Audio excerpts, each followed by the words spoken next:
Hola mis hermanos amados, ¿cómo están? Dios me los bendiga, la paz del Señor esté en sus hogares, esté en su corazón y la sabiduría la necesitamos mucho para entender su palabra. En su palabra está la vida. Amén. Pues en esta ocasión vamos a compartir un tema muy importante, el cual titulamos El desprendimiento en el hombre del mundo material. El desprendimiento en el hombre del mundo material. Acompáñenme a leer Marcos 10, desde el versículo 17. Lo tengo por aquí marcado. Vamos a leer lo que dice la palabra de Dios, en el nombre del Padre, del Hijo y del Espíritu Santo. Al salir él para seguir su camino, vino uno corriendo, e hincando las rodillas delante de él, le preguntó: Maestro bueno, ¿qué haré para heredar la vida eterna? Vamos al verso 19. Los mandamientos, ¿sabes? No adulteres, no mates, no hurtes, no digas falso testimonio, no defraudes, honra a tu padre y a tu madre. Eso le contestó el Señor. Él entonces respondiendo le dijo: Maestro, todo esto lo he guardado desde mi juventud. Entonces Jesús, mirándole, le amó y le dijo: Una cosa te falta. Anda, vende todo lo que tienes y dalo a los pobres, y tendrás tesoro en el cielo. Y ven, sígueme tomando tu cruz. Pero él, o sea el joven, afligido por esta palabra, se fue triste, porque tenía muchas posesiones. Entonces Jesús, mirando alrededor, dijo a sus discípulos: Cuán difícilmente entrarán en el reino de Dios los que tienen riquezas. Los discípulos se asombraron de sus palabras, pero Jesús respondiendo volvió a decirles: Hijos, cuán difícil es entrar en el reino de Dios a los que confían en las riquezas. Más fácil es pasar un camello por el ojo de una aguja que entrar un rico en el reino de Dios. Y ahorita vamos a compartir el 26 y el 27, pero hasta ahora vamos hasta el versículo 25. Yo quiero ilustrarles lo que significaba en esos días el ojo de una aguja. Actualmente, algunos podemos preguntarnos, ¿pero por qué el Señor se refiere al ojo de una aguja? Pues miren esta gráfica aquí, les quiero compartir. Esa es la puerta de la ciudad de Jerusalén en estos días. Y ellos acostumbraban que al atardecer, antes que entrara la noche, se cerraba la puerta principal de la ciudad. Pero llegaban algunos mercaderes un poco tarde, después de la puerta principal haber sido cerrada, y ellos tenían entonces una puerta más pequeña que medía 4 pies por 2 pies. Esta puertecita la tenían a propósito, cosa de que no todo el mundo entrara, sino que había alguien vigilando ahí para dejar pasar por esa puertecita a los que llegaban más tarde. En este caso, como eran los mercaderes, los camellos venían cargados con mercancía, ¿verdad? Para ellos poder entrar, como era tan estrecha la puerta, tenían que quitarle toda la carga de encima al camello y hacer que el camello entrara de rodillas, arrastrándose de rodillas. Entonces, por eso el Señor dijo: cuán difícil sería para un rico entrar al reino de Dios. Porque Él lo comparaba diciendo: así de difícil, es más fácil pasar un camello por el ojo de una aguja que entrar un rico en el reino de Dios, porque era incómodo para el camello pasar por esa puertecita. Ese era el ojo de una aguja, esa pequeña puerta. Pero el Señor más abajo dice, en el 26 leemos: ellos se asombraban aún más, diciendo entre sí: ¿quién pues podrá ser salvo?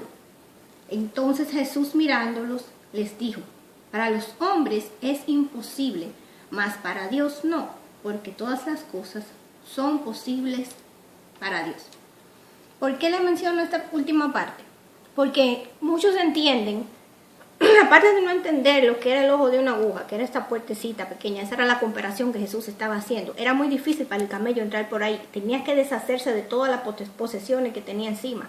El mercader tenía que quitarle todo para que el camello solo, sin nada encima, tratara de entrar. Entonces, ¿por qué le refiere el 26 y el 27? Porque el Señor dice que no es que es imposible para un rico entrar al reino de los cielos, sino difícil. Como dice en el 24, versículo 24, dice, cuán difícil es entrar en el reino de Dios, no dijo imposible. Entonces en el verso 27 nos dice, para los hombres es imposible, mas para Dios no, porque todas las cosas son posibles para Dios. Entonces nosotros no desanimemos porque tengamos riqueza, sino que debemos recordarnos que el Señor quiere que nos desprendamos del interés. No es que nosotros nos quedemos sin nada y nos quedemos en la calle por vender todo y dárselo a los pobres, sino que no seamos egoístas, que de lo que tengamos nosotros demos y que seamos desprendidos de lo mismo que tenemos. El Señor no quiere interés en nosotros. Para entrar al reino de los cielos hay que entrar como un niño. ¿Qué interés tiene un niño en tantas ocupaciones y cosas materiales que nos ofrece el mundo? Entonces sigamos a Primera de Reyes 19. Vamos a ver una historia ahí que tiene que ver con el profeta Eliseo. A ver cuántas veces el Señor en la Biblia nos muestra sobre esto, el desprendimiento de las cosas, cómo Él prefiere que para llegar a Él nos desprendamos de los intereses del mundo.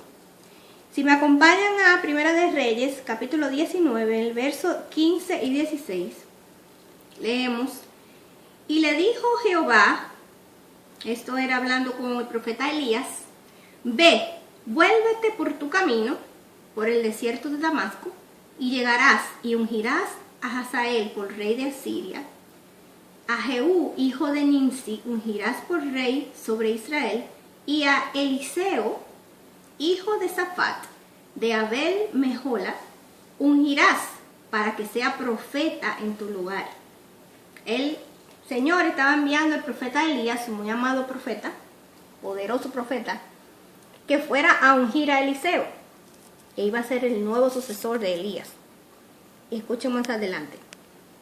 En el verso 19 hasta el 21, partiendo él de allí, halló a Eliseo, o sea, Elías halló a Eliseo, hijo de Safat, que araba con 12 yuntas delante de sí, y él tenía la última, y pasando Elías por delante de él, echó sobre él su manto.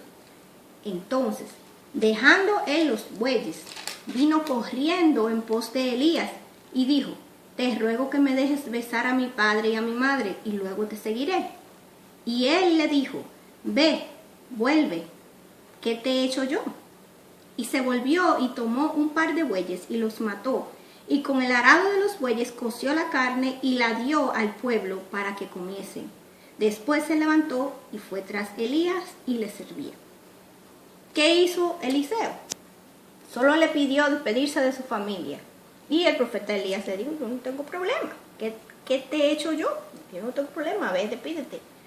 Él se devolvió a despedirse de ellos, pero con los bueyes que tenía, parte de su propiedad, lo que hizo fue que la mató, la sacrificó y le dio de comer. Hizo un cocido, le dio de comer a la gente del pueblo en señal de despedida. Dejó todo. Él estaba arando, dejó todo, dejó los bueyes atrás. Cuando el manto de Elías cayó sobre Eliseo, él sintió el llamado del Señor. Dejó todo, se fue detrás, abandonó todo. ¿Para qué? Para seguir al Señor. Ese es otro ejemplo de desprenderse de las cosas. El Señor le encanta eso, que dependamos de Él. Entonces vamos a compartir también otra historia que nos refiere a cómo el Señor le gusta esto. Hechos capítulo 4.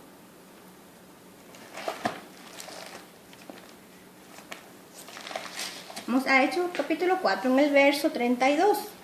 Miren cómo el Señor ama que no estemos atados a riquezas. Esto está en Hechos 4, capítulo 32.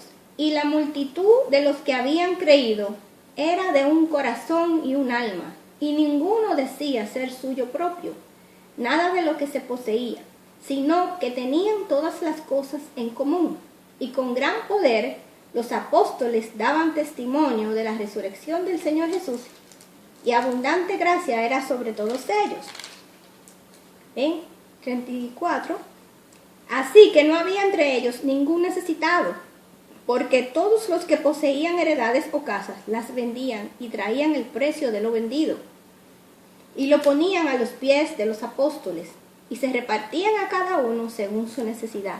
Entonces José, a quien los apóstoles pusieron por sobrenombre Bernabé, ¿verdad?, que traducido es hijo de consolación, un levita natural de Chipre, como tenía una heredad, la vendió y trajo el precio y lo puso a los pies de los apóstoles.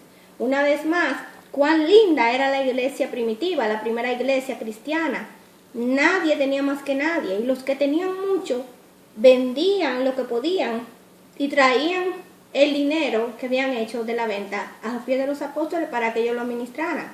Dice que no le faltaba a nadie nada, no habían necesitado, el versículo 34. Así que no había entre ellos ningún necesitado, porque todo lo que poseían heredades o casa las vendían y traían el precio de lo vendido. Cuán hermoso es que nosotros no solo pensemos en la ganancia de nuestros negocios, de nuestro trabajo para nuestra propia casa, sino que saquemos lo que nosotros necesitamos y nos acordemos de los demás. Si tú te acuerdas que el vecino tuyo, del niño del vecino tuyo, se le están rompiendo los zapatitos para ir a la escuela, pues cuando tú cobres, hermano, hermana, cómprale unos zapatitos nuevos, tráele una cajita, mire, te traje unos zapatos nuevos, averigua cuánto es que calza, cuál es el size de sus pies, y cómprale unos zapatitos nuevos. Si tú ves que el uniforme, si tú, por ejemplo, como en mi país, República Dominicana, que usamos uniforme para ir a la escuela, se le está rompiendo la faldita a la niña, la camisita se le despegó, el bolsillo al niño, le queda apretadita, ve y cómprale un uniforme en tu próximo cheque. El Señor va a estar tan contento contigo que tú no tienes idea. El Señor ama que nosotros pensemos de nuestro prójimo. Y por último vamos a ver un caso, que entonces viene siendo el contrario, que es el caso en Hechos 5, desde el verso 1 al 10, vamos a compartir lo que es mentir, el querer aparentar que estamos dando y no hacerlo de corazón. Eso a Dios no le gusta. Pero cierto hombre llamado Ananías, con Zafira su mujer, vendió una heredad y sustrajo del precio, sabiéndolo también su mujer. O sea, sacó dinero. Del dinero que obtuvo por la venta de la heredad, sacó un dinerito aparte, en secreto, y su esposa lo sabía.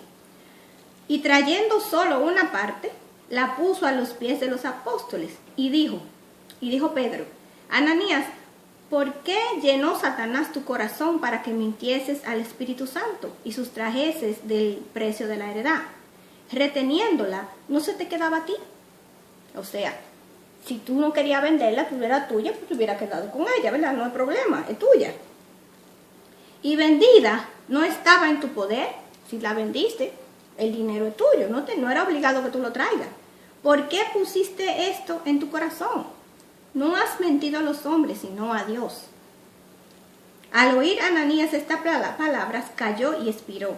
Y vino un gran temor sobre todos los que lo oyeron. Y si leen más para abajo, pueden ver que la esposa, cuando entró, ya se había muerto el esposo, ya no sabía nada, le preguntaron por cuánto fue que vendieron la tierra. Y ella dijo la misma mentira que el esposo. Por haber mentido también, cayó muerta. Algunos pensarán, pero eso es extremo. No, el poder que había del Espíritu Santo entre esos hombres de Dios, eso era terrible.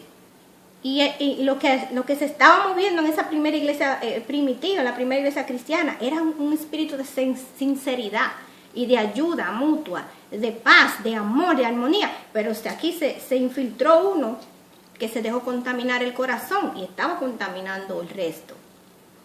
Si él quería ayudar, solamente tenía que traer, él pudo haber dicho, yo nada más traje esta parte, solo traje esta parte de lo que yo vendí. Pero él mintió y dijo que eso fue lo que le habían dado por la tierra y escondió parte del dinero. Entonces, así como al Señor le gusta que nos desprendemos y ayudemos, también le desagrada que aparentemos que queremos ayudar, pero estemos por atrás con un interés, con una avaricia. Al Señor no le gusta así, seamos desprendidos. Por eso nos compara con los niños, porque tenemos que ser de limpio corazón. Hermanos, para mí este es un tema importante y yo espero que haya llegado también a sus corazones. Examinémonos, veamos qué tenemos nosotros en nuestra casa ¿Con qué podemos ayudar a otro que necesita? Recordémonos de que el Señor es antes que nadie, es antes que nada, que agradar a Jehová, agradar a Jesucristo, es antes que agradar a los hombres. ¿Sí? Compartan lo que tienen, que para Dios es de mucho agrado, para que no tengamos que hacer como los ricos, entrar por el ojo de la aguja con dificultad. Dios me los bendiga mucho, los amamos en Cristo.